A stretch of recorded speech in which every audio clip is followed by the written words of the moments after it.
ரொம்ப நல்லவங்க. அம்மா மாதிரியான ஒரு கருணை, அன்பு, பாசம் ஒரு பக்கம் இருந்தாலும் அவங்கள பொறுத்த வரைக்கும் என்னன்னா தன்னுடைய குடும்பம் தான் உலகமே அப்படின்னு நினைப்பாங்க. எல்லாருக்கும் சொர்க்கம் எங்க இருக்கு அப்படின்னா, என்னோட வீடு தாங்க எனக்கு சொர்க்கம். கண்டிப்பா கடகராசி பெண்கள் நிறைய பேருக்கு சொல்லுவாங்க. என்னோட கணவர், என்னுடைய குழந்தை, என்னுடைய தாய், என்னோட தகப்பனார், என்னுடைய உடன் பிறந்த சகோதரிகள் இவங்க எல்லாம் தான் எனக்கு உலகம். இதை தாண்டி வேற எதுவும் கிடையாது.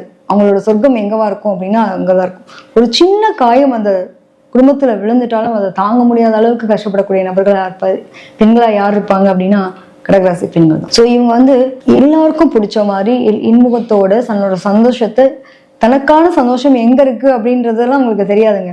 நீங்க எது சொன்னாலும் அவங்க அழகா மோல்ட் ஆயிடுவாங்க.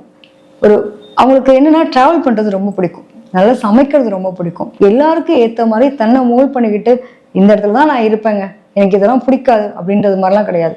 ஸோ அம்மா எப்படின்னா சின்ன பிள்ளை வீட்டுக்கு போனா அவங்க அந்த மாதிரி இருப்பாங்க, பெரிய பிள்ளை வீட்டுக்கு போனா அந்த மாதிரி இருந்துப்பாங்கல்ல, அந்த மாதிரி இடம் பொருள் ஏவல் அப்படின்ற ஒரு விஷயத்துக்கு தகுந்த மாதிரி தன்னை மோல்ட் பண்ணிக்கிட்டு